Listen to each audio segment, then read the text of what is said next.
السلام عليكم ورحمة الله وبركاته. الحمد لله حمدا كثيرا طيبا مباركا فيه كما يحب ربنا ويرضى. أشهد أن لا إله إلا الله وحده لا شريك له له الأسماء الحسنى والصفات العلى.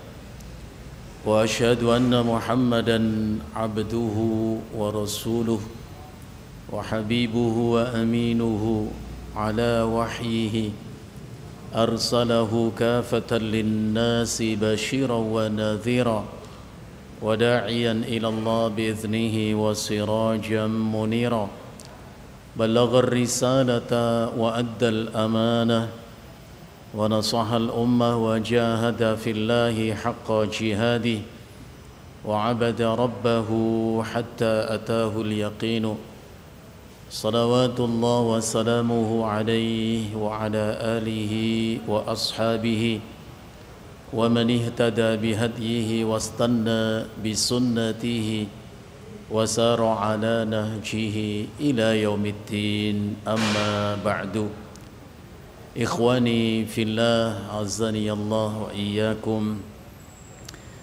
Kita bersyukur kepada Allah tabaraka wa ta'ala, dan semestinya memang kita bersyukur kepada Allah karena dengan nikmat Allah, alhamdulillah, di kesempatan sore hari ini kembali kita dimudahkan Allah untuk bisa meluangkan waktu duduk bersama di majlis yang mulia ini.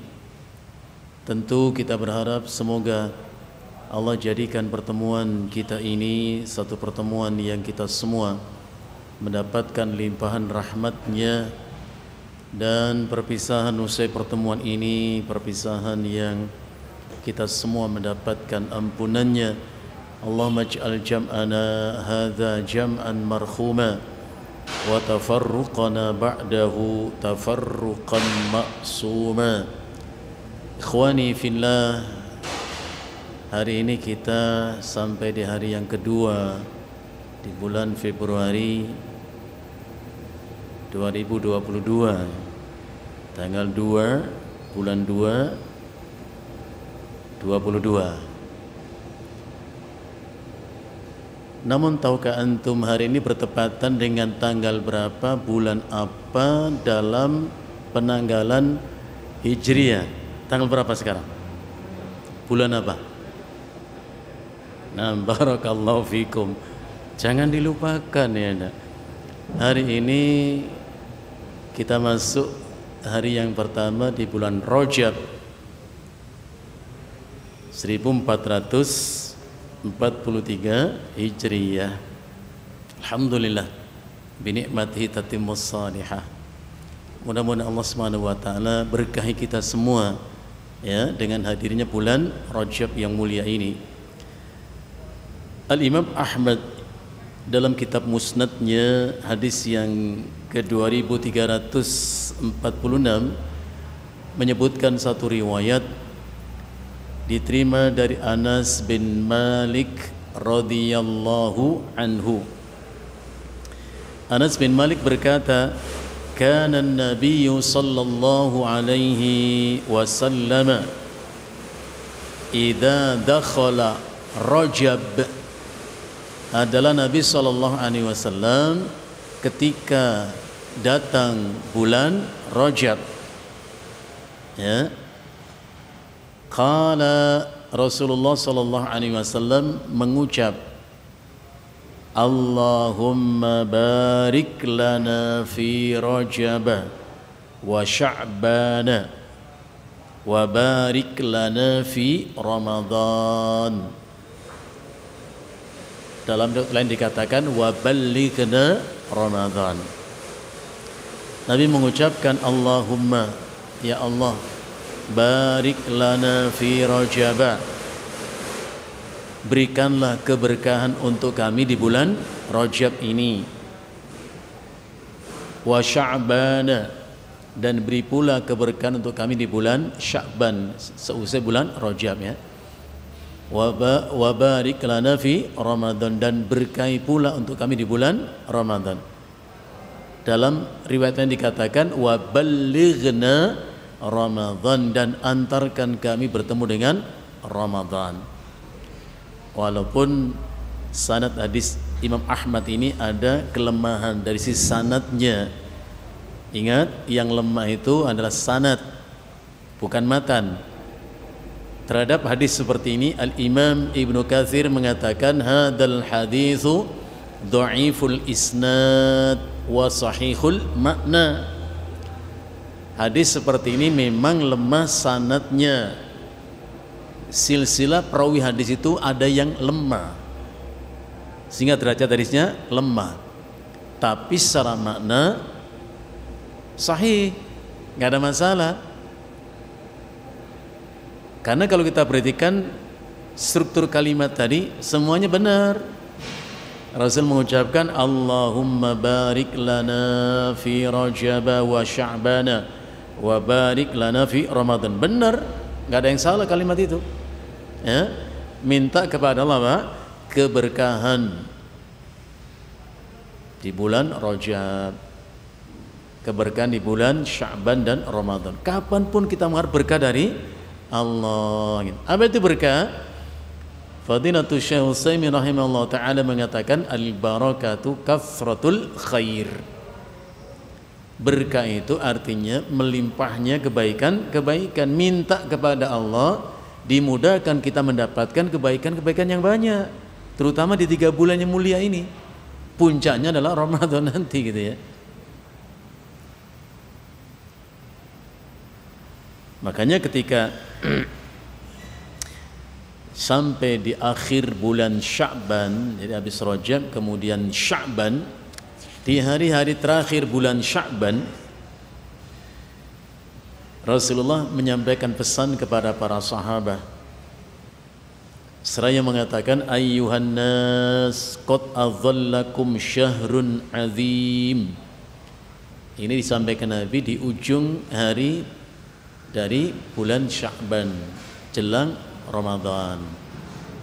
Rasulullah mengatakan ayyuhan nas, wahai manusia, qad adhallakum syahrun azim, sungguh kalian ada dalam naungan bulan yang agung, syahrun mubarak, bulan yang penuh berkah, syahrun fihi lailatun khairun min alfi syahrin, bulan di mana ada satu malam yang memiliki keutamaan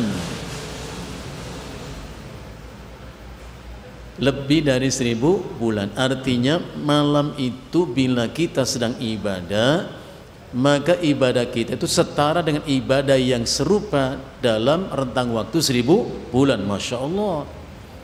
Anda bayangkan kalau malam itu qadarallah kita sedang sholat malam, maka sholat malam itu setara bahkan lebih utama ketimbang sholat malam 1000 bulan. Masya Allah. Malam itu sedang membaca Al-Quran, maka keutamanya setara dengan membaca Al-Quran dalam rentang waktu 1000 bulan. Malam itu kita infak, bahkan semua macam kebaikan, maka fadilahnya setara dengan kebaikan serupa dalam rentang waktu 1000 bulan. 1000 bulan itu kurang lebih, supaya gampang dikonversi ke tahun itu, sebut saja 83 tahun lebih sekian bulan, dibulatkan jadi 84 tahun gitu saja, biar gampang. Apa artinya? Allah memberikan kita tambahan kebaikan. Umur kita tetap aja, tapi bila tiap tahun mendapatkan malam itu, ada tambahan kebaikan, bukan tambahan umur, tambah keberkahan. Masya Allah. Ini merupakan motivasi kita untuk menumbuhkan semangat, ya, untuk beramal saleh, ya, di waktu-waktu yang mulia itu gitu. Maka kita berharap kepada Allah, biar Allah kesehatan yang sempurna, rizki yang cukup untuk bekal kita ibadah kepada Allah. Ja'alallahu siyamahu faridatan. Allah jadikan puasa di bulan itu, yakni Ramadan, faridatan, yaitu puasa yang wajib. wa qiyama lailahu tatawu'an, dan solat malamnya sebagai solat yang tatawu, yang sunnah. Puasanya wajib, solat malamnya sunnah. Solat isya sama solat subuh wajib, jangan dibalik ya nak. Solat tarawih, qiyamul Ramadan wajib. Isya sama subuh itu yang wajib. Rasul mengatakan wa qiyama lailihi tatawu'an, sedangkan sholat malam di bulan Ramadan itu tatawu, ay nafilah, artinya ziyadatul khair, tambahan kebaikan ya. Dan kita juga jangan menyanyiakan tambahan itu, kan gak kalah pentingnya ya. Gaji pokok itu yang kita harapkan, tapi kalau ada tunjangan itu yang kita tidak boleh kita abaikannya. Enggak ada tunjangan termasuk rahmat Allah, ada ibadah yang wajib ya, dan ada ibadah yang sunnah. Kedudukannya adalah ziyadatan ay nafilatan, sama dengan firman Allah, wa minal laili fatahajjat bihi nafilatan lak. Wa minal laili, dan di antara waktu malam, bukan sepanjang malam ya,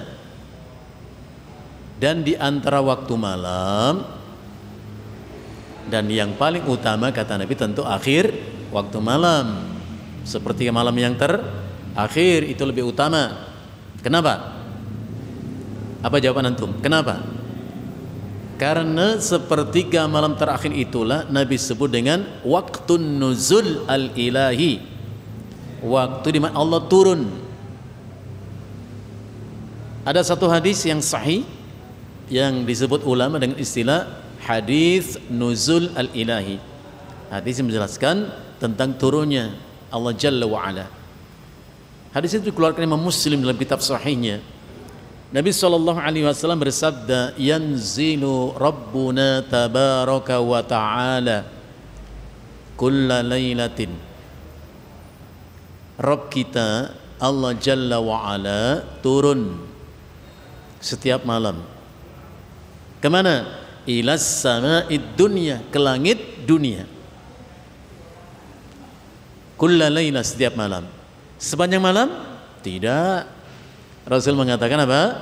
Hina yabqa thuluthul lailil akhir, ketika tersisa sepertiga malam yang terakhir. Bukan awal malam, bukan tengah malam, tapi sepertiga malam terakhir. Saat itulah Allah berfirman, "Man yas'aluni fa'u'tiyahu." Siapa yang minta kepadaku, aku beri permintaannya. "Wa man yad'uni fa'astajiba lahu." Siapa yang berdoa kepadaku, aku ijabah doanya. "Wa man yastaghfiruni fa'aghfira lahu." Yang minta ampun kepadaku, aku ampuni. Maka ulama sepakat, waktu itulah waktu yang mustajabah. Maka Allah katakan apa? Wa minal lail, dan di antara waktu malam ya, fatahajjat bihi, bertahajudlah saat itu. Untuk apa? Nafilatan laka, ay ziyadatan laka fil ajri wal khairi, tambahan untukmu dalam pahala dan kebaikan ya. Kalau di Ramadan namanya qiyamul lail, tahajud. Masuk Ramadan namanya qiyamul Ramadan atau at-tarawih. Tarawih itu udah kata rauhah atau rohah, tenang. Maka di zaman Khalifah Umar bin Khattab radhiyallahu an, yang memimpin salat tarawih itu dua orang imam, Ubay bin Ka'ab dan Tamim Ad-Dari radhiyallahu anhuma. Berapa jumlah rakaatnya? 11 rakaat. Walaupun 11 itu bukan ketentuan ya. Artinya Rasulullah memilih 11 bukan karena jumlahnya. Maka Aisyah mengatakan Rasulullah tidak pernah menambah bilangan sholat malamnya, apakah di luar Ramadan dan di bulan Ramadan, lebih dari 11 rakaat. Bukan masalah bilangannya, Aisyah mengatakan la tas'al an husnihinna wa tulihinna. Namun jangan kau tanya tentang bagus dan panjangnya bacaan salat malam Rasulullah itu. Jadi dipilih 11 karena bacanya panjang, maka bengkak-bengkak kaki Nabi. Intinya salat malam itu mathna, 2 rakaat. Maka Al-Imam Al-Hafidh Ibnu Hajar Al-Asqalani rahimahullah, beliau mengatakan siapa yang memilih untuk memanjangkan bacaan salat malamnya, maka ringkaslah jumlah rakaat salat malam itu. Jadi Nabi bukan hanya karena 11-nya, tapi karena panjang bacaannya maka dikurangi, disederhanakan, rakaatnya cukup 11. Namun siapa yang ingin membaca dengan bacaan yang sedang atau pendek, perbanyaklah jumlah rakaatnya. Jadi nggak ada ta'arud, nggak ada pertentangan sama sekali. Bahkan ada sahabat Nabi sholat malam, sholat 2 rakaat terus begitu. Orang bertanya, tahukah engkau apakah pada bilangan ganjil atau genap sholat malam itu? Tahukah engkau apakah akhir sholat malam itu ganjil atau genap? Dia mengatakan, kalaupun aku tidak tahu berapa rakaat aku tadi sholat, yang pasti Allah tahu. Jadi tidak perlu dipermasalahkan lagi tentang bilangan itu. Intinya Rasulullah mengatakan sholatul laili masna. Sholat malam itu 2, ditutup dengan witir. Witir itu ganjil, artinya bisa 1, bisa 3, bisa 5, ya, itu namanya ganjil. Kita lanjutkan. Wa man taqarraba fihi bi khaslatin minal khair kana kaman adda faridatan fima siwahu. Masya Allah, mulianya bulan Ramadan ya. Barang siapa yang bertakarrub kepada Allah, takarrub itu upaya untuk mendekatkan diri kepada Allah, ya. Dengan apa ia berupaya mendekatkan diri kepada Allah? Bi khaslatin minal khair, dengan satu amal kebaikan apapun, ya, salat, membaca Al-Quran, puasa, infak, sedekah, berkata-kata yang baik, apa saja kebaikan itu. Jadi apapun yang diperintahkan Allah dan Rasulnya itu masuk dalam satu kata khair, kebaikan, ya. Bahkan semua ulama mengatakan apa itu ma'ruf, apa itu kebaikan. Kullu ma'arafahu syar'u, semua apapun diakui oleh syariat itu baik, bahkan diperintahkan, itu pasti baik. Sebagaimana apapun yang diingkari adanya oleh syariat namanya mungkar. Mungkar itu syai'un yungkaru, sesuatu yang diingkari adanya. Jadi apapun yang dilarang namanya mungkar. Jadi kata Nabi, siapa yang berupaya mendekatkan diri kepada Allah di bulan Ramadan dengan satu kebaikan, kana kaman adda faridatan fima siwahu, maka sesuatu yang sunnah yang dilakukan di bulan Ramadan itu sama setara dengan melakukan sesuatu yang wajib di luar Ramadan. Masya Allah, dalam keutamaan dan pahala, amalan yang sunnah saja ketika dikerjakan di bulan Ramadan itu sama setara dalam keutamaan dan pahala dengan amalan yang wajib di luar Ramadan. Faman adda fihi faridatan kaman adda 70 faridatan fima siwahu, dan siapa yang mengerjakan di bulan Ramadan itu ibadah amalan yang wajib, kana kaman adda, maka ia mendapat pahala setara dengan orang yang mengerjakan ibadah yang wajib sebanyak 70 kali di luar Ramadan. Ini kalimat membuat kita senang dan bersyukur bila ditemukan Allah dengan Ramadan. Ibadah yang sunnah setara dengan yang wajib di luar Ramadan. Ibadah yang wajib dilipat gandakan Allah sebanyak 70 kali lipat di luar Ramadan. Masya Allah, ini targhib untuk kita semangat memperbanyak ibadah di bulan Ramadan, imma yang sunnah wa imma yang wajib.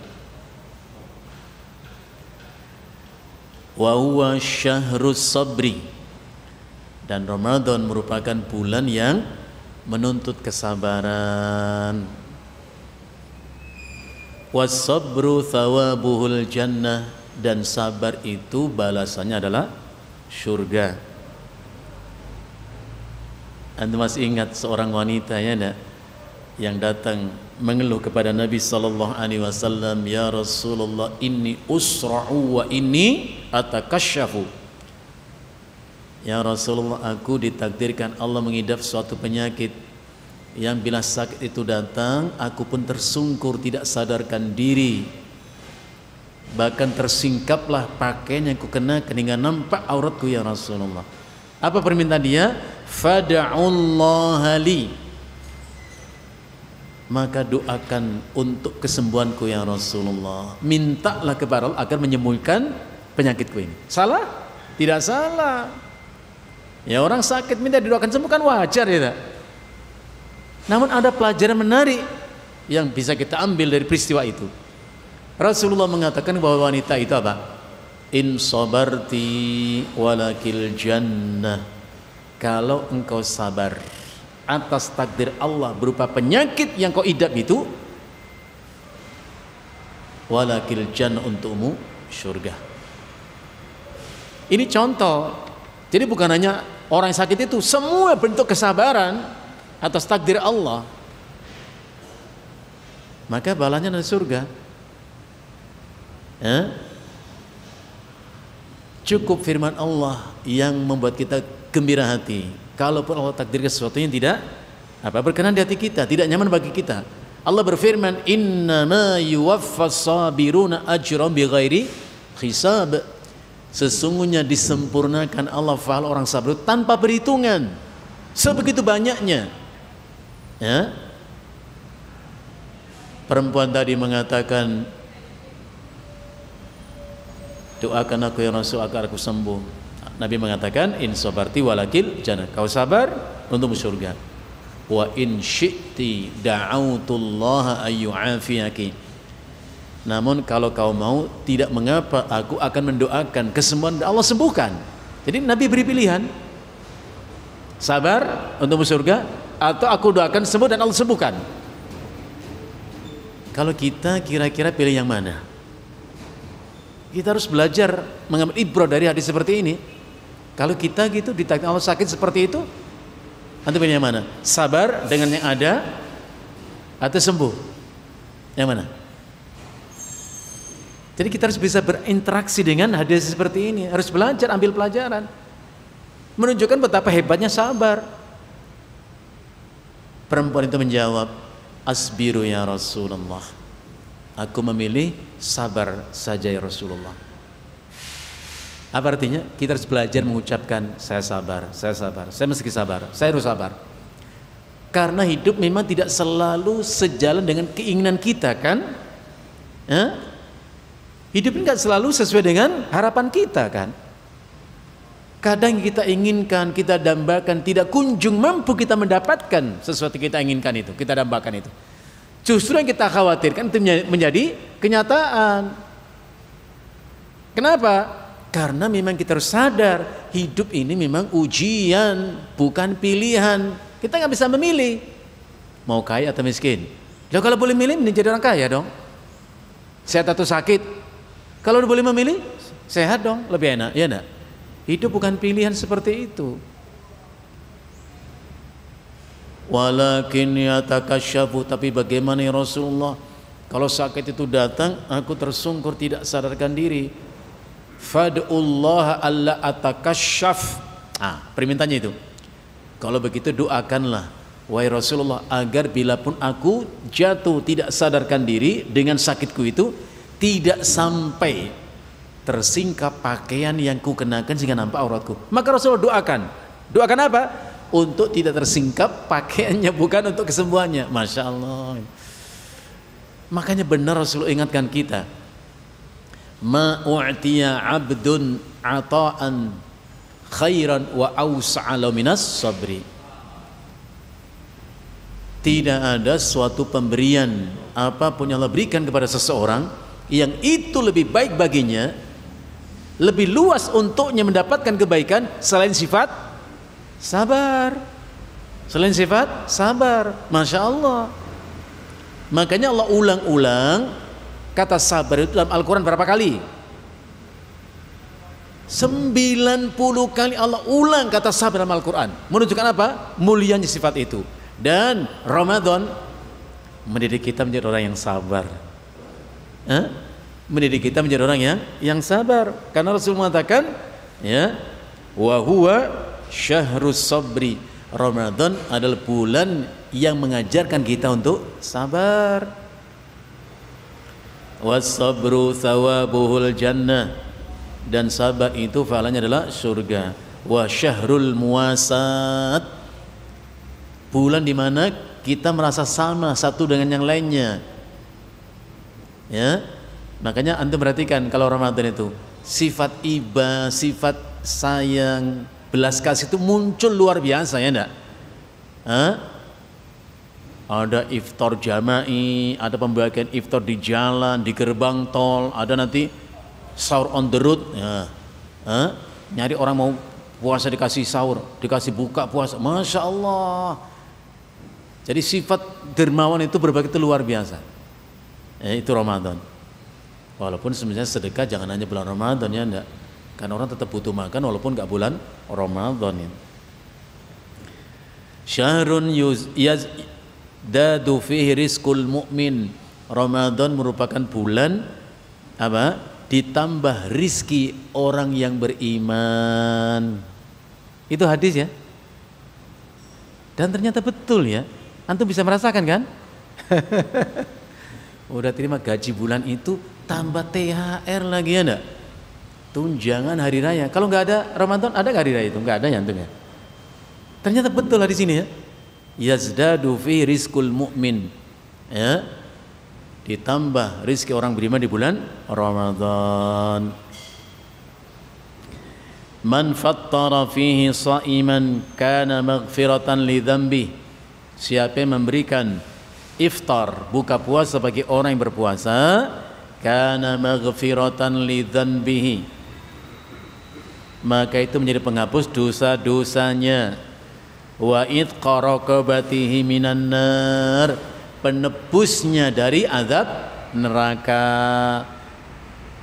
Ya mungkin ada dosa-dosa yang belum tertobati karenanya masuk neraka. Dengan memberikan iftar itu menjadi idqu raqabatihi minan nar, akan membebaskannya dari azab neraka. Wa kana lau mislu ajrihi, dan ia mendapatkan pahala seperti pahala orang yang berpuasa itu. Pahalanya jangan nanti antum nggak puasa tapi ngasih makan orang berpuasa, toh saya dapat pahala sama puasa. Enggak, itu dalam keutamaan antum tetap wajib berpuasa. Jadi jangan salah paham, ya. Jadi orang memberi makan puasa, orang berpuasa itu sama dengan dapat pahala orang berpuasa. Pahalanya tidak berarti menggugurkan kewajiban kita berpuasa, ya. Hadis ini diriwayatkan oleh Al-Imam Ibnu Khuzaimah dalam kitab sahihnya, hadis nomor 1887. Kendatipun demikian, sebegitu hebat bulan Ramadan dan amalan Ramadan, ada sesuatu yang membuat kita khawatir. Apa yang kita khawatirkan? Yaitu satu hadis yang diriwayatkan oleh Al-Imam Ibnu Majah dalam kitab Sunannya, hadis nomor 1690. Ini membuat kita khawatir. Dari Abi Hurairah radhiyallahu an, Rasulullah sallallahu alaihi bersabda, rubba sha'imin laisa lahu min siyamihi illal ju'. Apa artinya? Rubba sha'imin laisa lahu min siyamihi illal ju', yang artinya mungkin dan sangat boleh jadi orang berpuasa namun ia tidak mendapat apapun dari puasanya selain rasa lapar dan dahaga. Ini kita khawatirkan. Dan ini membuat kita harus mengulang-ulang memahami apa itu puasa. Ya, syarat dan rukunnya, batas harus dipahami. Kalau sekedar nggak makan, nggak minum, mungkin kita bilang kita berpuasa, tapi kata Nabi, orang itu tidak mendapatkan apapun dari puasanya selain rasa lapar dan dahaga. Naudzubillah, buru-buru dapat pahala. Jadi ini membuat kita harus belajar. Maka ulama mengatakan al-ilmu ya muqaddam, didulukan. Al-ilmu qablal qauli wal amli, didulukan sebelum kita beramal. Maka setiap amal harus ditajdid niatan kita, pemahaman kita. Jadi puasa Ramadan bukannya ritual tahunan saja, ibarat, bukan, harus didasari dengan ilmu. Wa rubba qa'imin laisa lahu min qiyami illa sahru, dan boleh jadi orang sholat malam namun tidak mendapat apapun dari sholat malam kecuali hanya melewatkan waktu malamnya saja. Masya Allah ya, ini yang meski kita khawatirkan.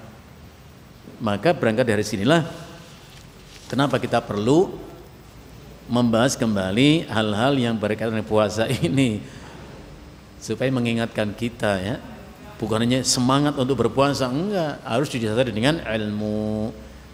Apalagi Allah berfirman surat Al-Isra ya, ayat 36 itu Allah berfirman, wala taqfu ma laisa laka bihi ilmun, dan jangan engkau mengikuti sesuatu tanpa kau memiliki ilmu tentang hal itu. Jangan. Antara Ramadan puasa, kalau ditanya kenapa kau puasa, ya kan Ramadan. Enggak sebatas itu. Jadi ada hal-hal yang mesti dipahami. Ikhwani fillah, salah satu di antara kekhususan Ramadan seperti tadi Rasulullah sebutkan dalam satu riwayat ya, iftaradallahu fihi siyamahu, Allah wajibkan puasa di bulan Ramadan. Mari kita periksa apa itu puasa. Mas-saum, apa itu puasa? Bisa kita katakan as-saum atau siyam, sama ya, artinya puasa. Secara bahasa puasa itu adalah al-imsak, menahan. Jadi mana asalnya puasa itu ada menahan. Kenapa ada istilah menahan? Karena ada keinginan. Jadi ditahan itu keinginan itu ditahan. Sama dengan firman Allah. Allah sebutkan tentang Maryam ya. Allah mengatakan, inni nazartu lirrahmani sawman falan ukallimal yawma insiya. Jadi pesan Allah kepada Maryam, apabila seseorang melihatmu, bertanya kepadamu, maka ucapkanlah, inni nazartu lirrahmani sawman, sesungguhnya aku bernazar kepada Allah yang Maha Pemurah, sawman ay imsakan anil kalam. Jadi puasa itu bukan puasa berarti nggak makan nggak minum, tapi al imsak anil kalam, untuk tidak berbicara. Falan ukallimal yauma insiya, maka aku hari ini tidak akan berbicara dengan siapapun. Maksudnya diam. Makanya mengatakan sesuatu itu sering saya sampaikan dua ya, lisanul maqal, mengatakan dengan kalimat yang diucap. Yang kedua lisanul hal, mengatakan sesuatu dengan tindakan. Artinya Maryam itu diam, ditanya apa pun diam ya? Inni nazartu lirrahmani sawma falan ukallimal yauma insiya, sungguh aku bernazar kepada Allah yang Maha Pemurah ya, sawman ay imsakan anil kalam, untuk menahan diri tidak berbicara. Falan ukallimal yauma insiya, maka hari ini aku tidak akan berbicara dengan siapapun. Ini secara bahasa. Jadi puasa tidak hanya sekedar nahan makan minum, semua keinginan. Itu esensi puasa itu. Makanya kita nggak bisa memahami Ramadan hanya di dalam Ramadan. Ramadan itu bulan melatih kita untuk mengendalikan diri. Semua keinginan, karena kehancuran dan keburukan itu ditimbulkan syahwat yang tidak terkendali. Ya. Al-Imam At-Tabrani dalam kitab Al-Mu'jam Al-Kabir, beliau mengatakan, menyebutkan riwayat di mana Rasulullah bersabda, "Thalathun muhlikatun." Ada 3 yang mencelakakan. Nabi ingatkan kita, 3 mencelakakan kita, menyengsarakan kita, itu pasti itu.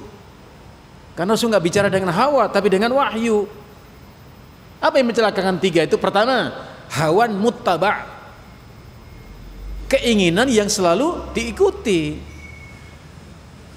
Namanya orang hidup pasti punya keinginan lah, namanya hawa, ya, punya keinginan, tapi jangan selalu diperturutkan, itu masalahnya. Pengen apa saja, bukan hanya pengen makan, pengen minum, pengen punya duit banyak, pengen, ditahan. Dan Allah sebutkan mulianya orang yang mampu menahan keinginan. Allah berfirman, wa amma man khafa maqama rabbih wa nahan nafsa 'anil hawa.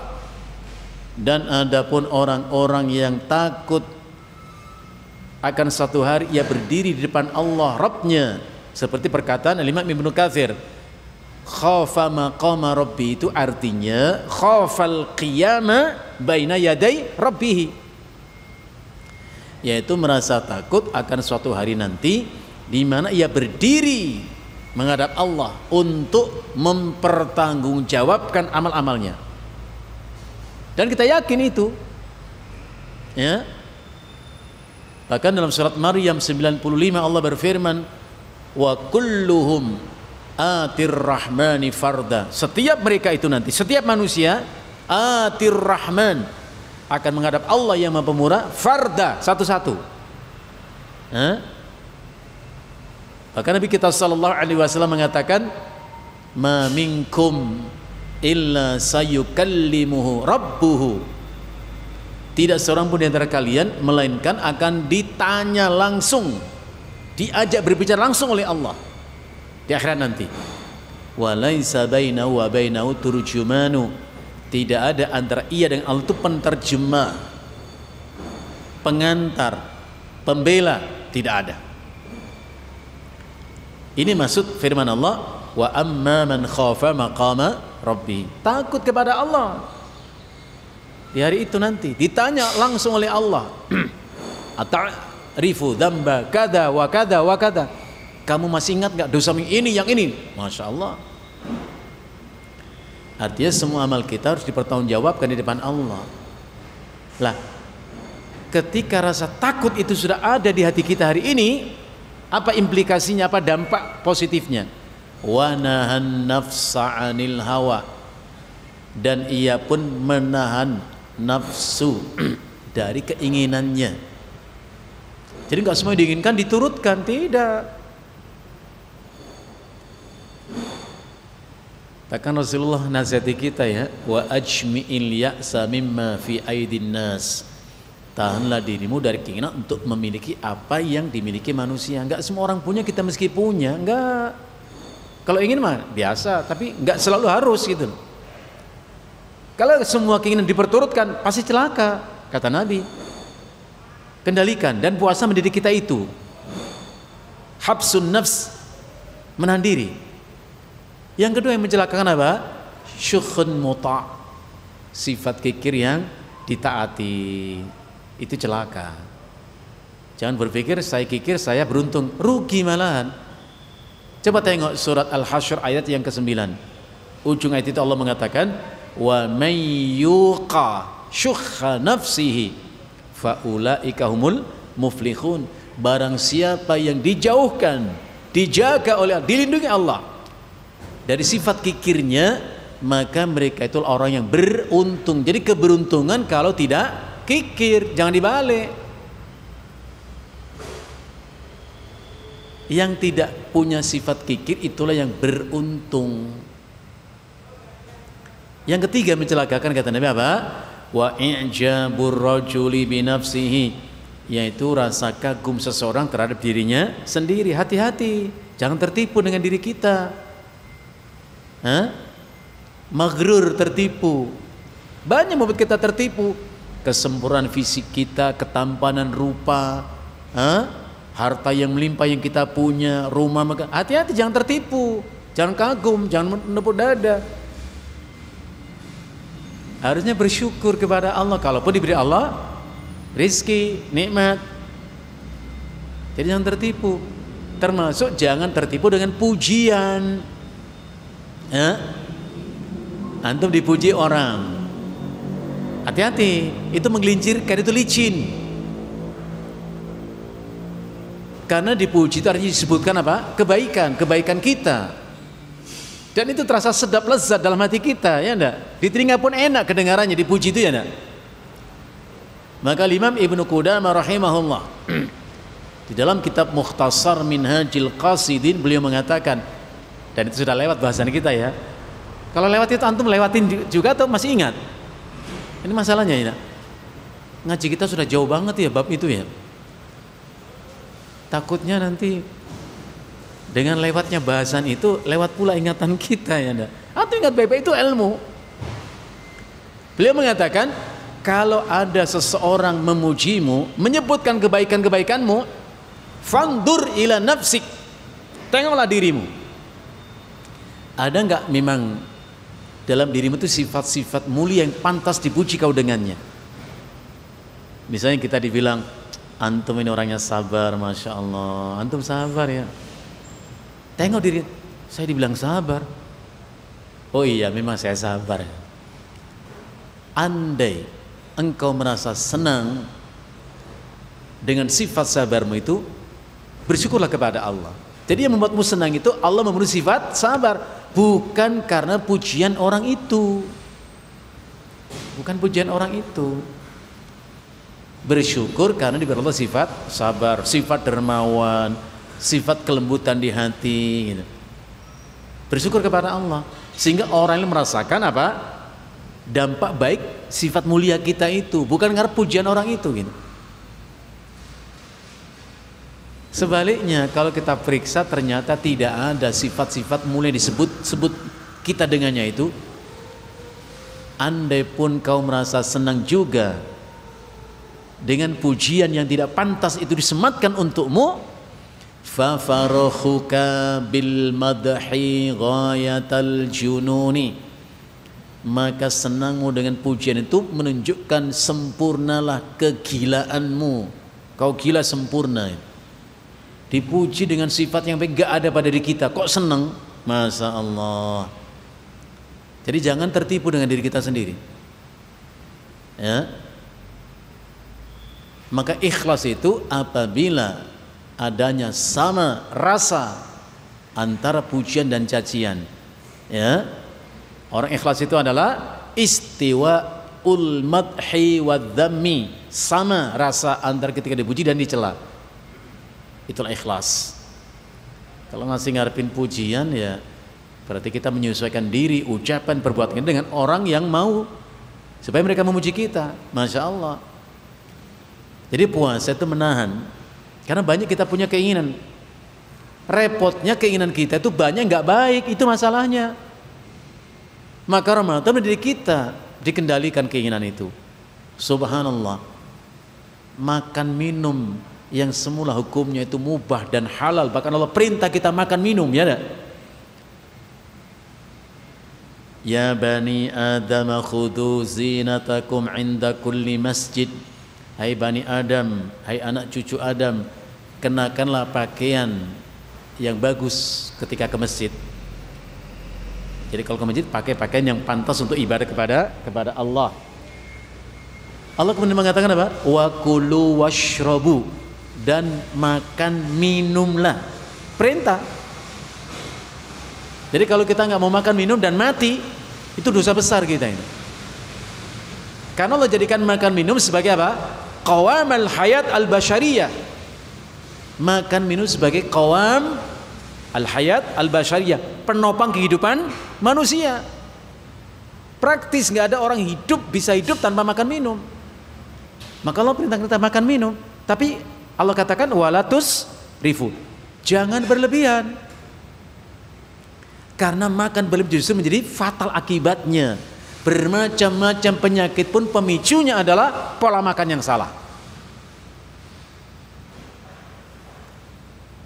Masuk Ramadan, semula diperintah Allah makan minum, dilarang oleh Allah kita makan minum dalam rentang waktu tertentu, sejak terbit fajar sampai terbenam matahari. Dilarang, haram hukumnya makan minum. Pertanyaannya, ada nggak rasa keinginan untuk makan minum? Ada.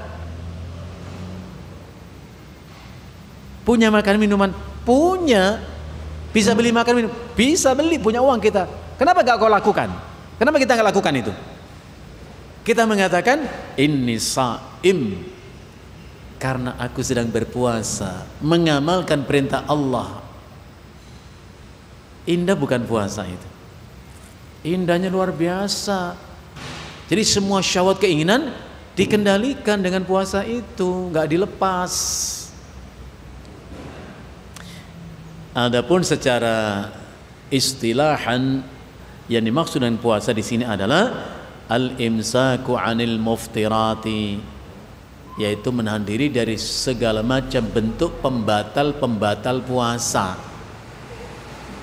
Jadi orang yang puasa harus tahu syarat rukunnya puasa, termasuk yang gak kalah penting pembatal puasa.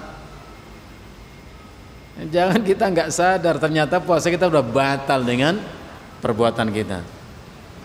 Minal akli wasyurbi, diantaranya itu makan minum, wal jima, berhubungan badan, min tulu'il fajri ila ghurubis syamsi, sejak terbitnya fajar sampai terbenamnya matahari. Ini puasa yang kita lakukan. Ada satu riwayat yang disebutkan oleh Al-Imam At-Tabrani dalam kitab tafsirnya, riwayat Imam At-Tabari, Al-Imam Abu Ja'far Ibnu Jarir At-Tabari rahimahullah, dalam tafsirnya beliau menurunkan satu riwayat yang diterima dari Al-Barra bin Azib radhiyallahu anhu. Jadi membawa riwayat ini siapa? Al-Barra bin Azib radhiyallahu anhu. Al-Barra bin Azib berkata, kana ashabun Nabi sallallahu alaihi wasallam, adalah sahabat-sahabat Nabi sallallahu alaihi wasallam, yaitu di zaman Nabi, para sahabat, idza kana ar-rajulu sha'iman, kalau datang waktu maghrib dan seseorang dalam keadaan tidur, qabla ayyaftura, sebelum ia sempat berbuka puasa. Datang maghrib, dia ketiduran, belum sempat berbuka puasa, lam yakul ila misliha, maka ia tidak boleh lagi makan sampai ketemu maghrib yang berikutnya. Masya Allah, ini riwayat perlu kita pahami supaya kita bersyukur kepada Allah. Diringankan Allah puasa buat kita. Dulu enggak, bolehnya makan hanya bila tiba waktu maghrib sampai datang waktu isya saja. Belum ada syariat makan sahur, belum. Ya, ini perlu disampaikan supaya kita syukur kepada Allah. Jadi orang yang puasa tiba waktu maghrib tidak segera berbuka, ketiduran, tidak boleh lagi makan minum sampai ketemu maghrib berikutnya. Wa inna Qais bin Abi Sirmata al-Ansari kana sha'iman, disebutkan nama seorang laki-laki sahabi al-jalil, namanya itu Qais bin Abi Sirmah al-Ansari radhiyallahu anhu. Namanya Qais bin Abi Sirmah. Pada suatu hari ia sedang berpuasa, ini Ramadan. Wa kana yaumuhu dzaka ya'malu fi ardihi, karena ia orang Ansor, banyak sahabat Ansor punya ladang, punya kebun ya. Jadi mereka pun bekerja di ladang atau kebun mereka di siang Ramadan itu. Falamma hadaral iftar, ketika datang waktu buka puasa, ata imra'atahu, dia datang menemui istrinya dan berkata, hal indaki ta'am, istriku, kau punya makanankah untuk buka puasa kita hari ini? Ada makanan buka puasa? Qalat la, istri mengatakan tidak ada. La ilaha illallah. Udah datang waktu maghrib, waktu iftar, nggak ada buka puasa. Kalau kita asar udah prepare ya enggak, siap, pada maghrib masih 2 jam lebih. Bahkan istri kita habis sholat subuh langsung ke pasar belanja untuk apa? Bekal buka puasa nanti. Padahal masih jauh antar subuh dengan maghrib. Sahabat Nabi tidak.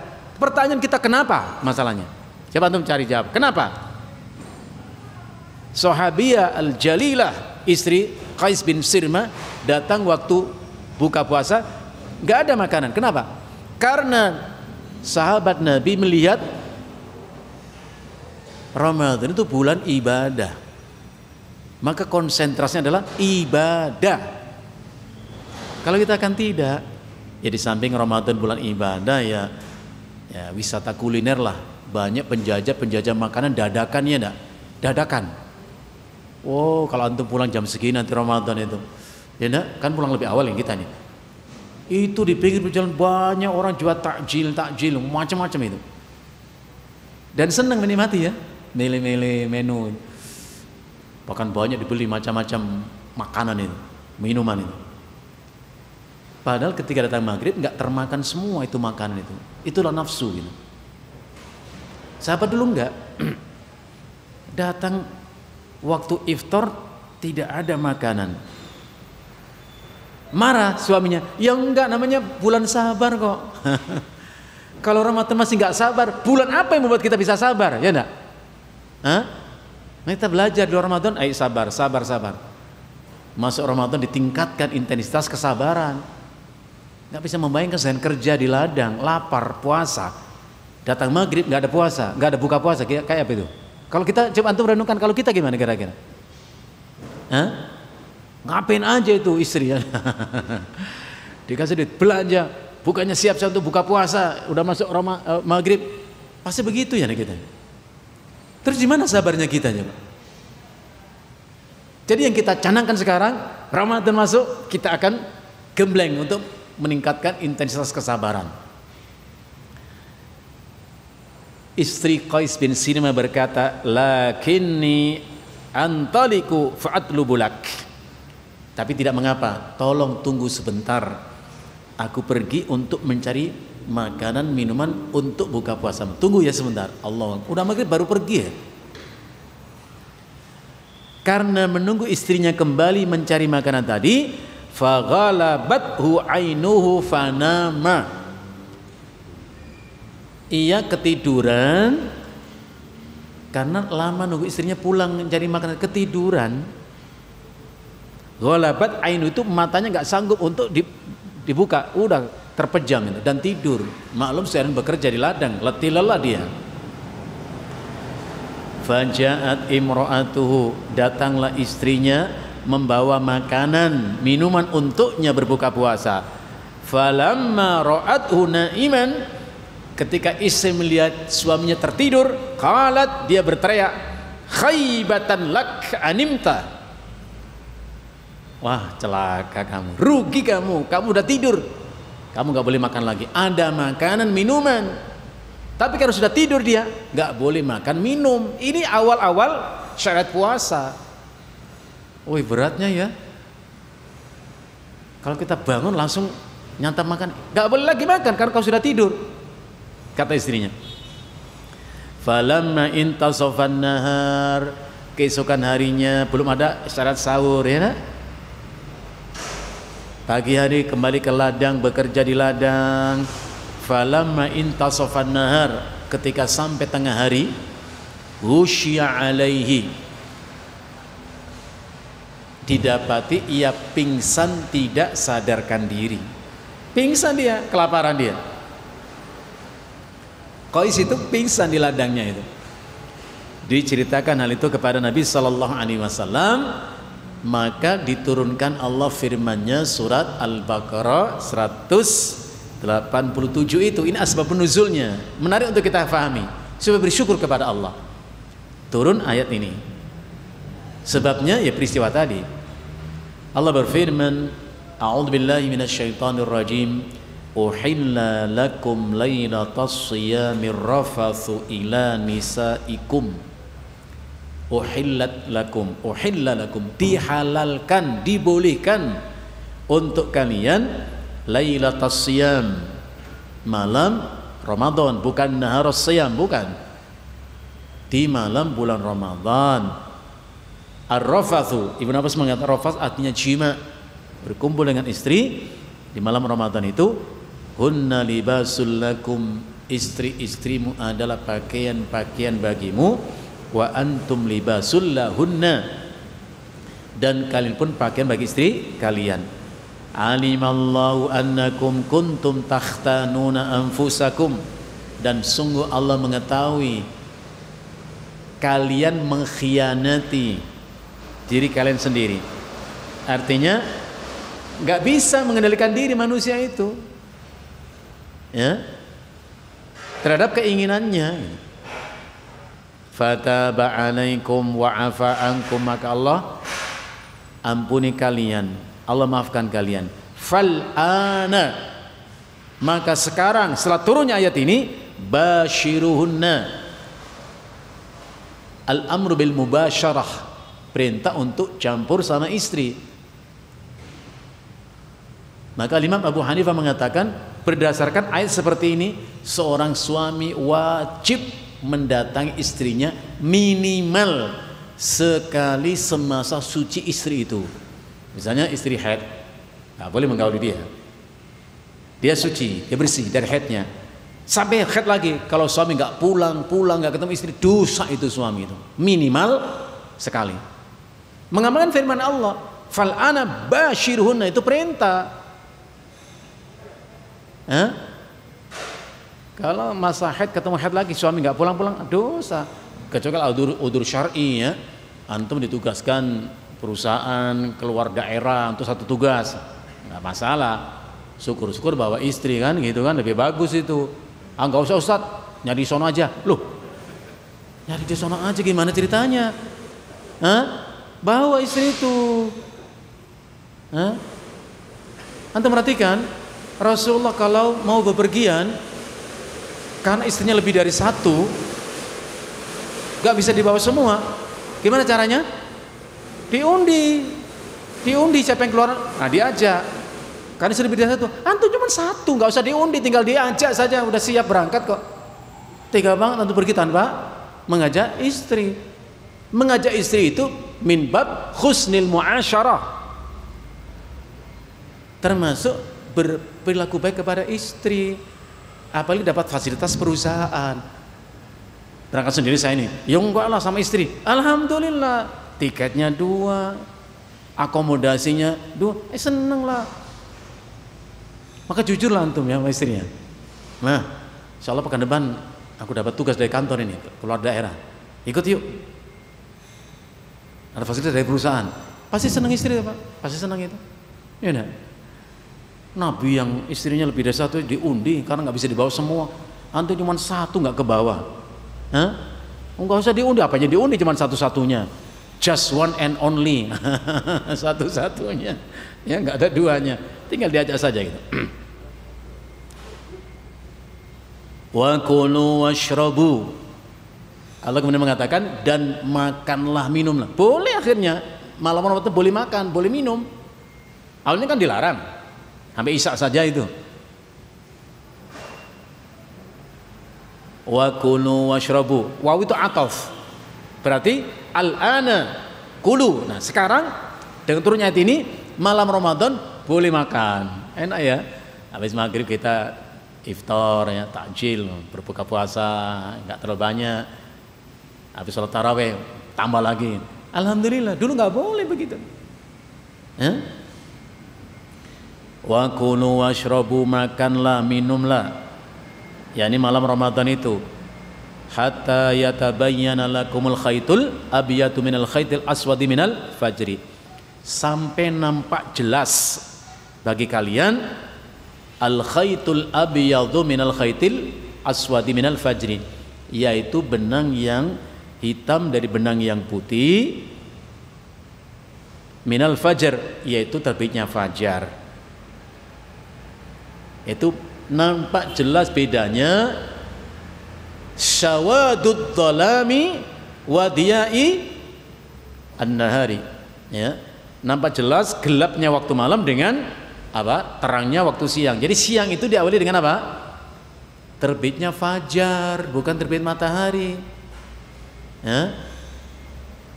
Makanya sholat subuh itu sholat siang hari, di awal waktu siang hari. Maka Allah sebut apa? Aqimis sholata tarafayin nahar. Dirikanlah sholat di dua tepi waktu siang hari. Apa dua tepi waktu siang hari itu? Ulama mengatakan subuh dan asar. Jadi jangan tuh pikir sholat subuh itu masih malam, udah siang, di awal waktu siang, gitu loh, ya. Setelah terbit fajar, ya, summa atimmus siyama ilal lail, kemudian sempurnakanlah puasa itu sejak terbit fajar, tibanya waktu sholat subuh, ilal lail, sampai malam. Maksudnya awal waktu malam. Kapan? Terbenamnya matahari. Maka malam itu dengan terbenamnya matahari. Maghrib itu sholat malam, udah, bukan sholat siang, di awal waktu malam, gitu loh, ya. Hari ini hari Rabu, datang waktu maghrib, itu sudah malam Kamis, sudah hari Kamis, malam Kamis. Besok Kamis maghrib itu malam Jumat, udah hari Jumat malamnya, gitu, ya. Bukan jam 00.00, enggak, maghrib itu sudah ganti hari, gitu, ya. Inilah puasa. Kita lanjutkan, ikhwan.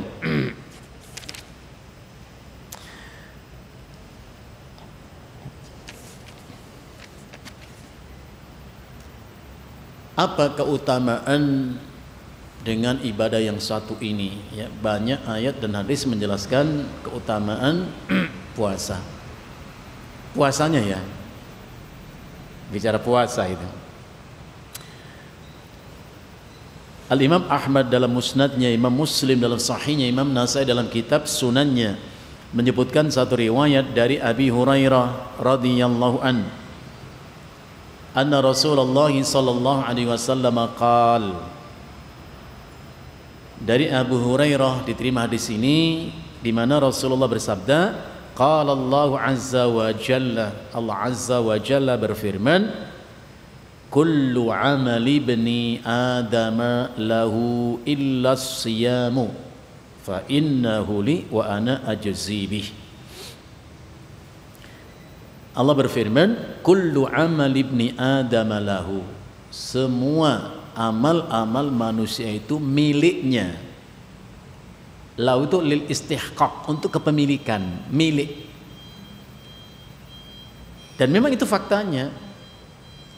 Maka Allah berfirman apa? In ahsantum ahsantum li anfusikum. Kalau engkau berbuat baik, maka akibat buah kebaikan itu untukmu. Semua kebaikan untuk kita. Wa idza asatum falah, namun bila engkau berbuat keburukan, maka akibat buruk pun untukmu. Semua amal kita, yang baik yang buruk untuk kita. Laha ma kasabat apa? Wa 'alaiha maktasabat. Apa mana kalimat itu? Laha, ya, maka sabat, untuk setiap jiwa itu apa yang diperbuatnya, ya, berupa kebaikan. Wa 'alaiha, dan baginya maktasabat, keburukan dilakukan. Tapi yang menarik dalam diskusi ini, Allah mengatakan illas siyamu, kecuali puasa. Puasa itu amalan kita, amalan kita. Fa innahu li, sesungguhnya puasa itu milikku. Milikku, kata Allah, al-istihqaq, kepemilikan, milikku. Nah, ini perlu dijelaskan. Loh, kenapa kita yang berpuasa kok jadi milik Allah? Idzofah semacam ini adalah litasyrif, untuk memuliakan amalan itu. Bukan berarti Allah butuh amalan kita berupa puasa, tidak. Tadi idhofatut tasyrif namanya, pengidhofat untuk menunjukkan pemuliaan, mulianya ibadah yang satu ini. Ya, fa innahu itu adalah milikku wa ana ajzibih. Ya, dan aku yang akan memberinya balasan. Maka puasa mempunyai kekhususan. Al-Imam Ibnu Qudamah Al-Maqdisi rahimahullah mengatakan, i'lam anna fis shaumi khasisah laysat fi ghairihi. Ini perkataan Imam Ibnu Qudamah, juga ada dalam kitab yang kita kaji ya, Mukhtasar Minhajul Qasidin. Beliau mengatakan, i'lam, ketahuilah, anna fis shaumi khasisatan laysat fi ghairihi, bahwa dalam ibadah puasa itu ada kekhususan dibandingkan ibadah-ibadah yang lain. Ada kekhususan. Apa itu? Wa hiya idhafatu ila Allah azza wa jalla, yaitu diidhafahkannya. Apa itu idhafah? Dinisbatkannya ibadah yang satu ini kepada Allah. Allah yang mengatakan itu, fa innahu li, puasa itu milikku. Tadi saya sampaikan idhafah ini menunjukkan idhafatut tasyrif, pemuliaan. Maka dengan demikian cukup dengan diidhafakannya ibadah puasa kepada Allah menunjukkan betapa mulianya ibadah yang satu ini. Dan di antara kemuliaan dan kekhususan ibadah yang satu ini adalah, yang pertama, annahu sirrun wa amalun batinun, bahwa puasa itu merupakan ibadah sirriyah, ibadah yang tidak nampak terlihat. Ada sirri, ada jahriyah. Kalau salat jahriyah, infak sedekah ibadah jahriyah yang nampak kelihatan. Apalagi sedekah ada catatannya lagi ya, fulan nyumbang sekian itu itu jahriyah. Haji umrah jahriyah, kelihatan berangkatnya kok, naik pesawat. Hanya puasa satu-satunya ibadah sirriyah wa amalun batin, dan amalan bersifat batin bukan zahir. Dengan demikian la yarahul khalqu, tidak nampak terlihat oleh sesama manusia, hanya Allah yang tahu. Wala yadkhuluhu riya, dan tidak mungkin orang bisa riya. Kan riya itu memperlihatkan. Apa yang diperlihatkan? Puasa nggak bisa diperlihatkan. Beda dengan sholat. Sholat kelihatan, bisa diperdengarkan bacaan kita ya, enggak gerakan kita, orang lihat, orang mendengar. Bisa jadi kita jatuh kepada riya. Al-Imam Ibnu Khuzaimah dalam kitab sahihnya hadis nomor 937 menyebutkan satu riwayat yang diterima dari Mahmud bin Lubaid radhiyallahu anhu. Sahabat Nabi membawa di sini namanya Mahmud bin Lubaid radhiyallahu anhu. Dia berkata, qala Nabi sallallahu alaihi wasallam, Nabi sallallahu alaihi wasallam bersabda, ayyuhan nas iyyakum wa syirkas sarair, hati-hatilah kalian dari syirik yang tersembunyi. Kalau syirik yang nampak mudah bisa dihindari ya enggak? Yang sulit itu syirik yang tidak nampak. Bahkan kita pun mungkin tidak sadar itu kalau syirik. Mendengar ucapan Nabi tadi, sahabat bertanya, "Ya Rasulullah, wa masyirkus sarair?" Wahai Rasulullah, apa yang kau maksud dengan syirik yang tersembunyi itu? Rasulullah ngasih contoh, bukan satu saja, ini contoh. Beliau memberi contoh di antara bentuk syirik yang tersembunyi, syirkus sarair. Beliau mengatakan, yakumur rajulu fayusalli fayuzayyinu salatahu jahidan. Contohnya, ada seorang laki-laki yang berdiri untuk melaksanakan sholatnya, fayuzayyinu salatahu jahidan, maka ia berupaya untuk memperbaiki sholatnya, bacaannya, gerakannya. Kenapa? Ini dasarnya. Ini yang menjadi masalah. Titik masalah di sini. Kenapa dia perbaiki sholatnya? Lima yara min nadharin nas ilaihi, karena ia merasa ada orang yang melihat dan memperhatikannya. Masalah. Mafhum mukhalafahnya, kalau nggak ada yang melihat, nggak gitu-gitu amat sholatnya. Berhubung ada yang melihat, memperhatikan, diperindah sholatnya. Fadzalika syirkus sarair, itu adalah syirik yang tersembunyi. Pertanyaan, siapa yang bisa selamat dari yang satu ini?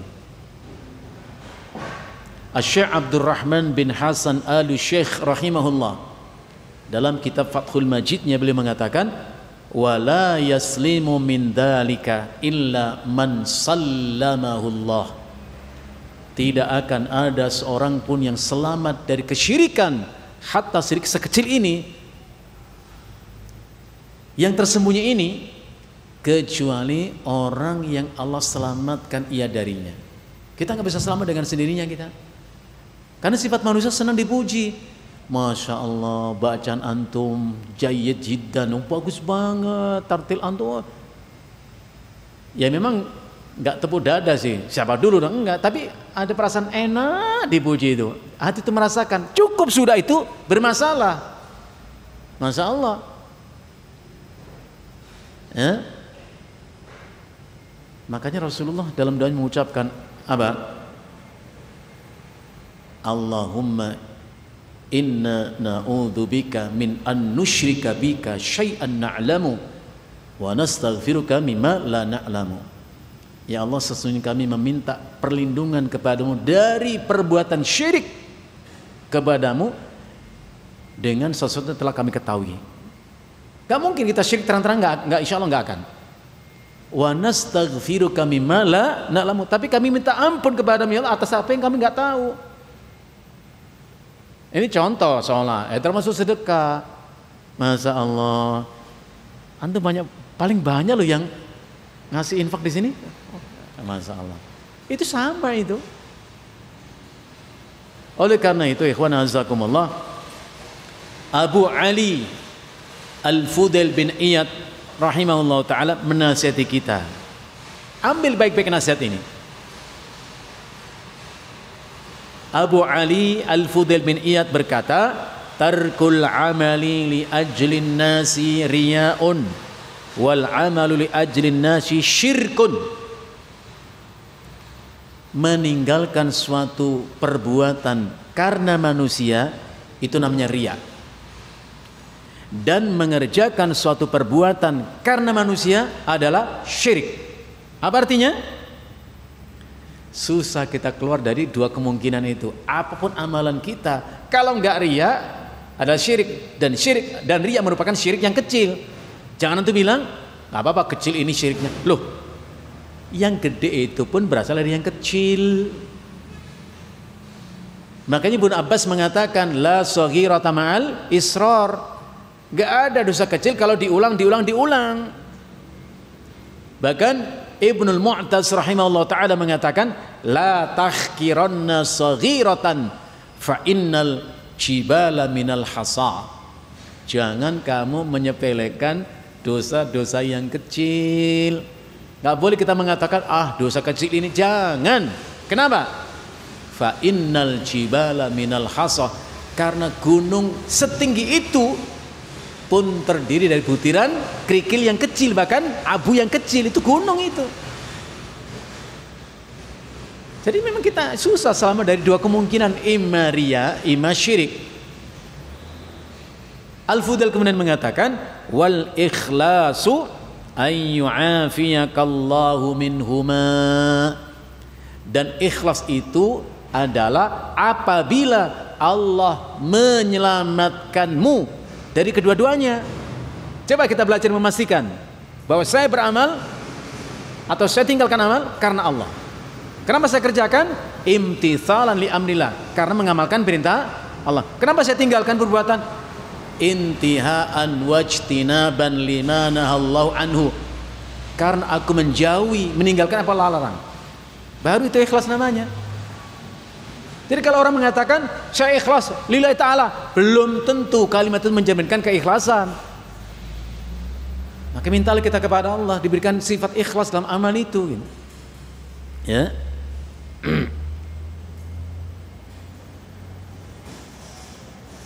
Al-Imam Hudzaifah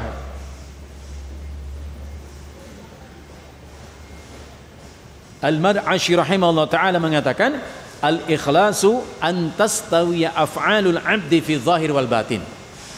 Lagi-lagi mengajar kita ikhlas itu apa gitu. Jangan diucap kata ikhlas.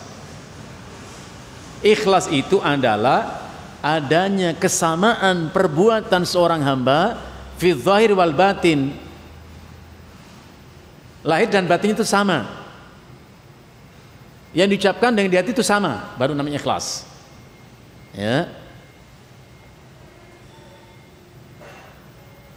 Al-Imam Abul Qasim Al-Kushairi rahimahullah ta'ala juga mengatakan al-ikhlasu ifradul haqqi subhanahu wa ta'ala fi ta'ati bil qasdi.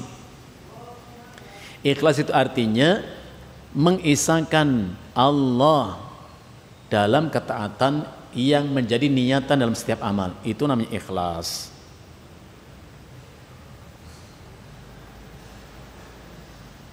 Al-Imam Abu Muhammad Sahal bin Abdillah Tustari rahimahullah ta'ala mengatakan ikhlas itu apa? Antakuna harakatuhu wa sukunuhu fi sirrihi wa alaniyati lillahi ta'ala. Ikhlas itu hendaknya setiap gerakan dan atau diam dalam kesendirian atau dalam keramaian hanya untuk Allah, hanya untuk Allah. Al-Imam Abu Ali Ad-Daqqaq rahimahullah, beliau juga mengatakan apa itu ikhlas?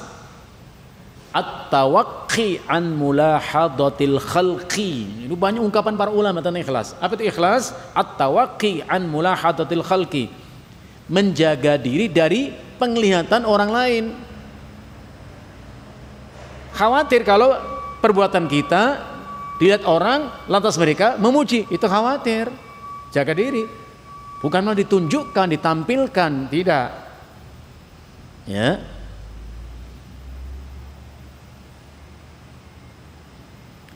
Wasidqu at-tawaqqi an mutawa'atin nafsi. Orang yang jujur itu adalah at-tawaqqi an mutawa'atin nafsi, menjaga diri dari keinginan nafsunya, termasuk nafsu ingin dipuji itu ditahan. Wal mukhlisu la riya'a lahu. Orang ikhlas itu enggak ada sifat riya sama sekali. Wasadiku, orang yang jujur, la ijabalahu, tidak ada rasa ijab, kagum kepada diri sendiri. Puasa dicerita-cerita ini, nggak bisa diceritakan kayak apa bentuknya kan? Dhinnun al-Misri rahimahullah ta'ala mengatakan thalathun min alamatil ikhlas, 3 perkara yang menjadi tanda keikhlasan. Ini penting untuk kita pahami. Jadi jangan kita bilang saya ikhlas. 3 tanda kau ikhlas. Pertama, istiwa'ul madhi wa dhammi minal ammati, yaitu adanya kesamaan rasa antara pujian dan cacian. Pertama. Jadi kalau kita bisa merasakan samanya rasa dalam hati kita, dicaci, dipuji, sama, ikhlas pertama. Yang kedua, nisyanu ru'yatil a'mali fil a'mal, melupakan kebaikan suatu amal di amalan yang lainnya. Misalnya kita pernah berbuat baik, kita lupakan, enggak kita ingat, enggak kita sebut-sebut. Kenapa? Kafa bilai hasib, Allah yang menghitung amal kita. Ketika kita amal berikutnya, kita lupakan yang ini. Bukan sekali amal baik diulang disebut, bukan. Berbuat baik, udah Allah mencatat, Allah menghitungnya. Berbuat baik berikutnya, ini yang dijaga, bukan disebut-sebut yang ini. Karena menyebut kebaikan disebut dengan al-mannan. Mannan itu suka menyebut-nyebut kebaikan. Cukup Allah menghitung semua kebaikan kita. Jadi kalau mau berbuat baik, ini yang kita pelihara, kita jaga, bukannya sudah lalu. Yang lalu biar Allah yang menyimpan semua kebaikan kita. Apalagi Allah berfirman, ya, inna la nudhi'u ajra man ahsana amala. Kami enggak akan menghilangkan kebaikan seseorang. Ya.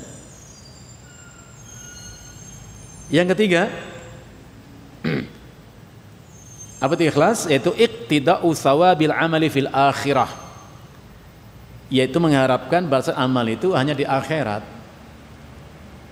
Karena memang akhirat itu adalah darul jaza, tempat Allah memberi balasan, bukan di dunia. Surat Al-Imran 185 Allah berfirman, wa innama tuwaffawna ujurakum yaumal qiyamah. Sesungguhnya disempurnakan balasan amal dari kiamat. Yang kedua, di antara kekhususan puasa itu adalah annau qahrun li'aduwillah, bahwa puasa itu adalah memerangi musuh Allah, itu syaitan.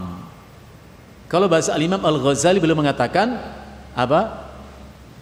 Tadyiqu masaliki syaitan, mempersempit gerak langkah syaitan. Karena syaitan itu menjadikan nafsu manusia sebagai kuda yang dikendarainya. Ibaratnya begitu. Ketika kita kurangi makan minum, maka lemahlah syahwat itu, maka lemah pula kuasa setan atas diri manusia. Li'anna wasilatul aduwi asyahwat. Ya, jadi jalan untuk memperdaya manusia itu oleh syaitan adalah syahwat. Wa innama taqwa syahwatu bil akli wasyurbi. Maka semakin kuatlah syahwat itu dengan apa? Makan dan minum.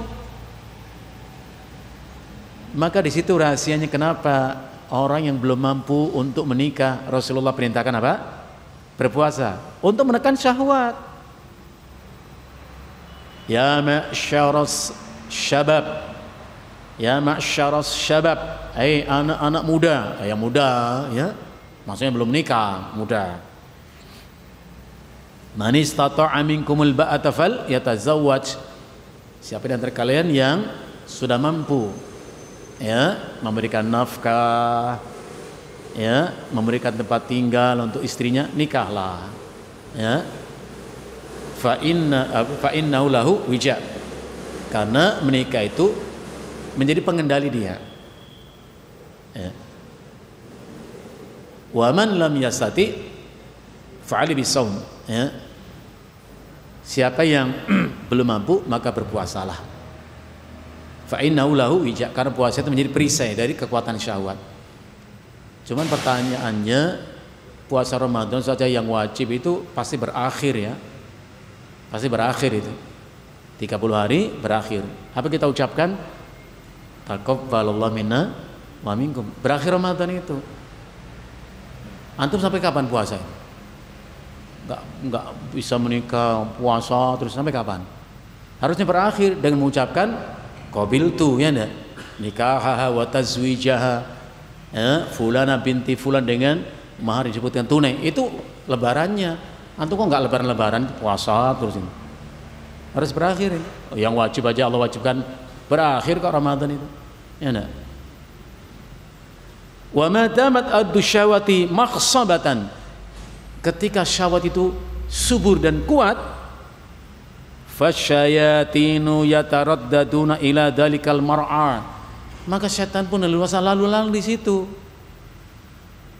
Orang kalau perutnya kenyang, apapun bisa lakukan, pikirannya macam-macam, syahwat itu tinggi kuat. Kalau lapar, cuma satu syahwat, apa? Tidur. Ya, syahwat makan nggak boleh, minum nggak boleh, tidur. Ya. Wayat wabitar kisyahwati tadhiqu ali al-masalik.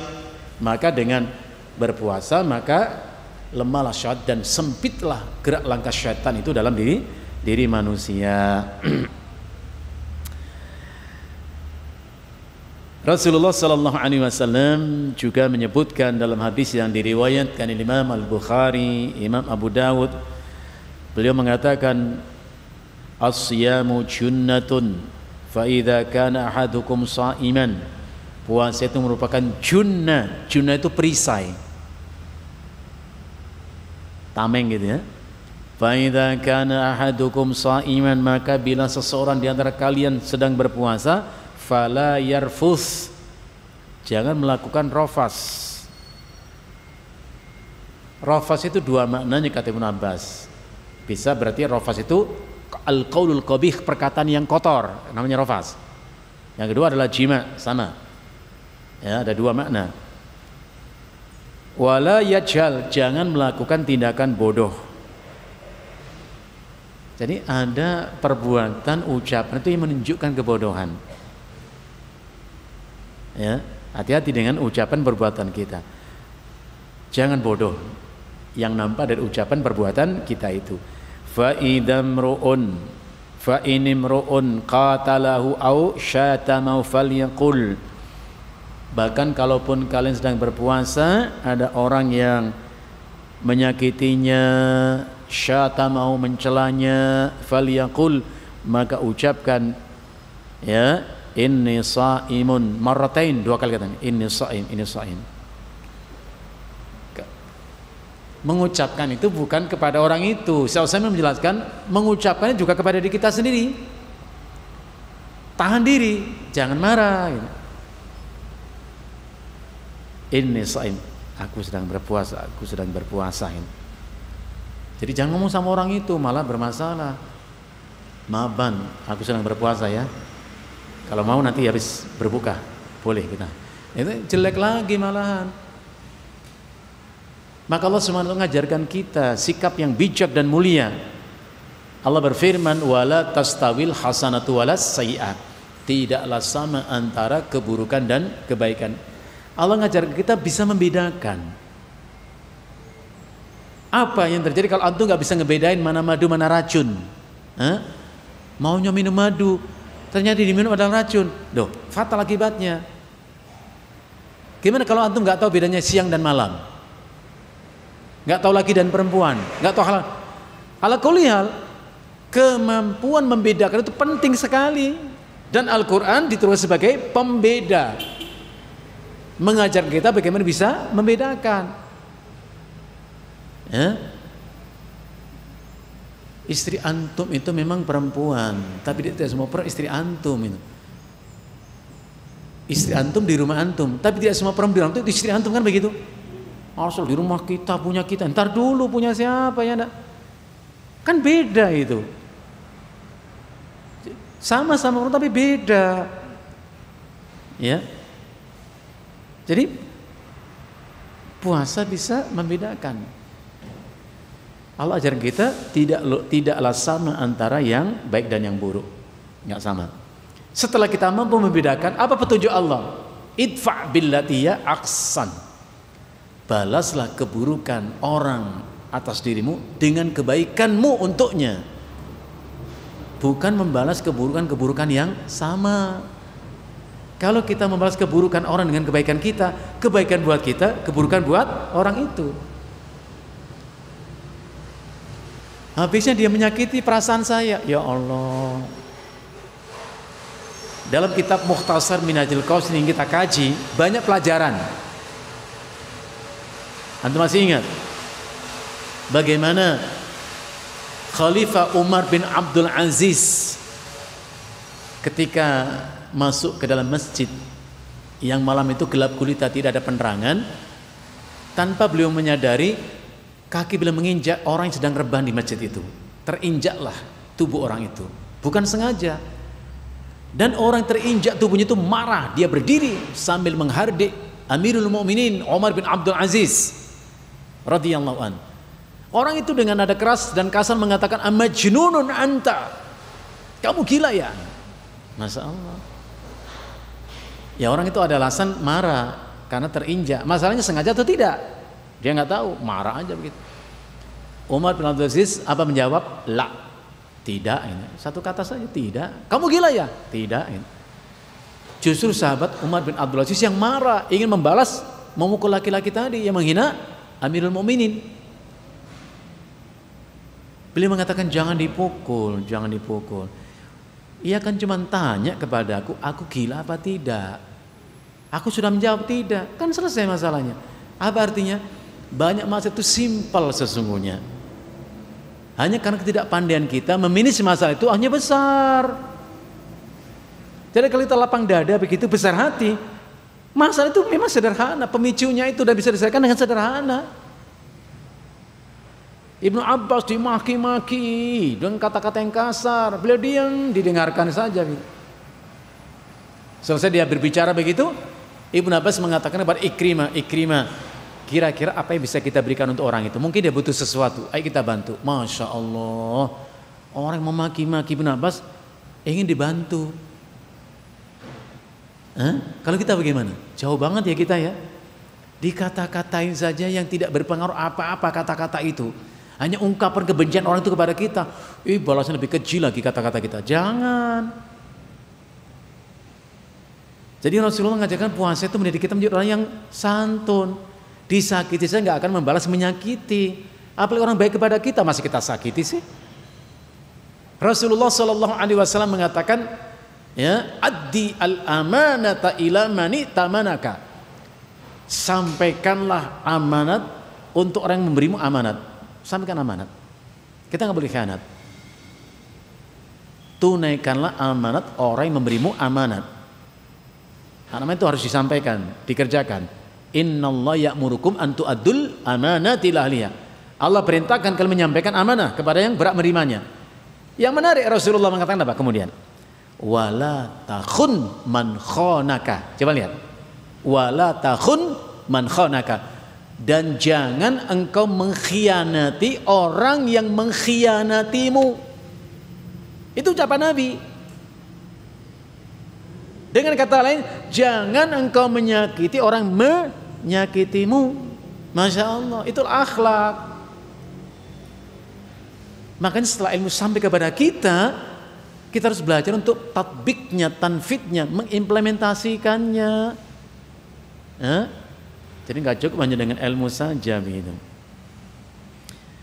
Sebelum kita lanjutkan sampai di poin ini, mungkin dari apa yang tadi kita bahas, ada yang ingin antum sampaikan, langsung saja, silakan.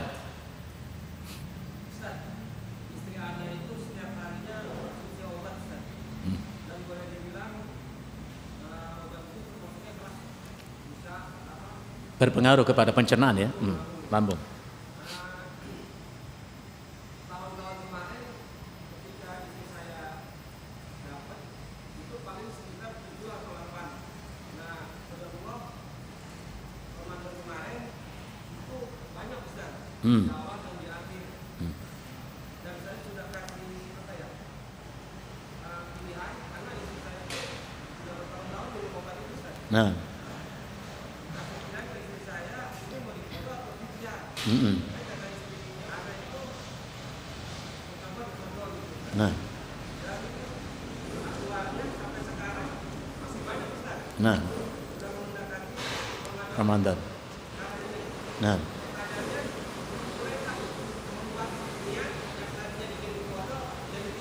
Nah, nah, barakallahu fikum.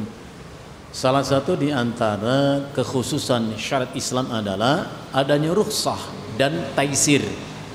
Rukhsah itu keringanan, taisir itu kemudahan. Maka di ayat 185 Allah berfirman, Al-Baqarah itu ya, yuridullahu bikumul yusra. Allah menginginkan, menghendaki darimu kemudahan. Wala yuridu bikumul usra. Allah tidak menghendaki kesulitan. Maka ada kaidah mengatakan apa? Al-masyaqqatu tajlibu at-taysir. Apa itu masyaqqah? Kesulitan, kerepotan, ketidakmampuan. Itu mengharuskan adanya keringanan. Termasuk puasa sini Allah mengatakan faman kana minkum maridan aw ala safar. Siapa dari kalian yang sedang sakit, yakni di bulan Ramadan atau safar, ya, fa'iddatum min ayyamin ukhra. Coba perhatikan kalimat itu. Maka ia boleh tinggalkan puasa di hari sakitnya dan hari safarnya. Fa'iddatun apa artinya? Untuk diganti sejumlah hari puasa ditinggalkan itu nanti setelah sembuh dari sakitnya atau kembali dari safarnya. Menunjukkan qadha lebih utama daripada fidyah. Qadha lebih utama supaya Anda bisa merasakan ya puasa itu. Tapi Allah mengatakan wa 'alal ladzina yutiqunahu. Nah, kalimat berikutnya, namun siapa yang tidak sanggup apa? Mengqadha puasa itu, enggak sanggup. Nah, istilah antum termasuk bab itu. Ya, termasuk bagian daripada yang tidak mampu. Ya, dan enggak perlu dipaksakan. Apa alternatifnya? Fidyatun ta'amu miskin, yaitu cukup dengan memberi makan orang miskin, yaitu fidyah. Minimal satu hari ditinggalkan, satu kali memberi makan, itu minimal. Haddul ijza, batas ketercukupannya sekali ngasih makan orang miskin, satu hari nggak puasa. Tapi kalau antum memberi lebih, maka Allah mengatakan faman tatawwa khairan fahuwa khairullah. Yang memberi lebih maka tambahan kebaikan bagi orang yang memberi itu, minimal satu kali makan. Jadi kita sarankan antum sampaikan ke istri, cukup dibayar fidyah saja. Bahkan perempuan yang hamil, yang menyusui, udah kalau bisa dikodok. Selesai nyusui hamil lagi Ustadz, ya sudah, berarti bayar fidyah. Ya enggak? Nyusuinya 2 tahun, kalau nyusui lemas, enggak lemas ibunya, anaknya kurang asupan asinya, ya sudah, tinggalkan puasa. Itu rukhsah, keringan dalam Islam. Jadi jangan terbebani. Antum tinggal hitung aja jumlah berapa yang ditinggal istri puasa itu, udah dibayar fidyah saja. Itu lebih aman. Jangan dipaksakan. Bahkan ingat, Imam Syafi'i rahimahullah taala mengatakan, siapa yang berpuasa, siapa yang sakit di bulan Ramadan, dia paksakan diri berpuasa. Padahal boleh tidak berpuasa, dipaksakan diri berpuasa. Kemudian mati orang itu mati, kata Imam Syafi'i. Mata asiyan lillah, maka ia mati dalam kemaksiatannya kepada Allah. Bayangkan, kenapa disebut maksiat padahal dia itu ibadah, dia itu puasa? Bukankah bagus itu, rela mati demi puasa? Enggak. Allah memberikan rukhsah untuk orang yang sakit enggak puasa, dia paksa puasa dan mudarat menimpanya. Itu sama dengan maksiat kepada Allah. Dan Allah enggak ingin kita celaka. Jadi jangan dipaksa. Termasuk Rasulullah ya, pernah datang seorang laki-laki ya untuk satu keperluan. Laki-laki itu al-Bahili, laki-laki datang dari tempat namanya Bahilah. Dia pulang ke tempatnya, setahun kemudian datang lagi kan, ketemu Nabi lagi. Laki-laki itu merasa seolah Nabi tidak mengenal dirinya, padahal pernah bertemu setahun yang lalu. Laki-laki itu berkata, "Ama ta'arifuni ya Rasulullah?" Apa kau tidak mengenal aku ya Rasulullah? Rasulullah bertanya, "Man anta?" Kamu ini siapa? Laki-laki itu mengatakan, "Ana rajulun bahiliyun ji'tuka amal awwali." Aku adalah seorang laki-laki dari Bahilah, al-Bahili, yang pernah datang bertemu dengan setahun yang lalu ya Rasulullah. Rasulullah ingat laki-laki itu. Beliau kemudian bertanya, "Wa ma ghayyaraka wa qad kunta husnal hayati?" Apa yang membuat kamu berubah? Padahal kamu dahulu kan bagus tubuhmu. Ma ghayyaraka, apa yang membuat kamu berubah? Wa qad kunta husnal hayati. Sedang kamu dahulu setahun yang lalu bagus tubuhmu, sekarang mungkin berubah, kurus gitu ya, pucat gitu. Kenapa kamu berubah? Apalagi itu menjawab, "Ma akaltu ta'aman illa bilailin mundu faraqtuka." Itu disebabkan aku tidak pernah makan kecuali di malam hari. sejak berpisah denganmu setahun yang lalu. Artinya puasa setiap hari laki-laki itu. Puasa setiap hari. Apa Rasul menjawab? Siapa masih ingat? Apa Rasul menjawab? Hah? Rasulullah mengatakan, lima adzabta nafsaka. Apa? Lima adzabta nafsaka. Kenapa kau menyiksa dirimu? Bayangkan, itu ucapan Nabi. Orang yang memaksakan diri puasa sampai sakit-sakit, bukan hebat. Tapi Nabi sebut apa? Lima adzabta nafsaka. Kenapa kau siksa dirimu? Sampaikan sama istri antum, jangan kau siksa dirimu. Kalau nggak mampu, ya sudah, bayar fidyah. Kalau mampu, qada lebih utama. Kalau tidak, ganti dengan fidyah, selesai. Yuridullahu bikumul yusra wa la yuridu bikumul usra. Allah menghendaki darimu kemudahan bukan kesulitan. Dan Rasulullah mengatakan ad-dinu yusrun, agama itu mudah.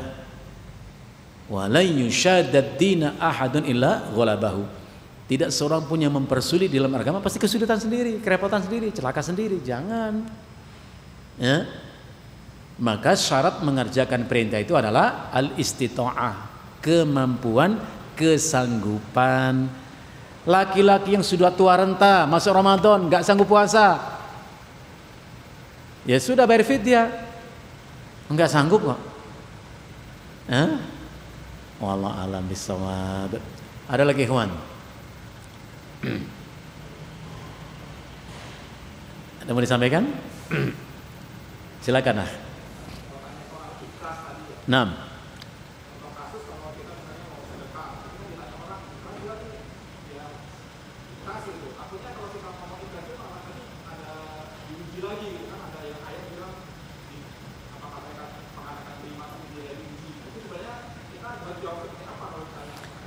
Nah, tidak berarti kalau mengatakan nggak ikhlas, enggak.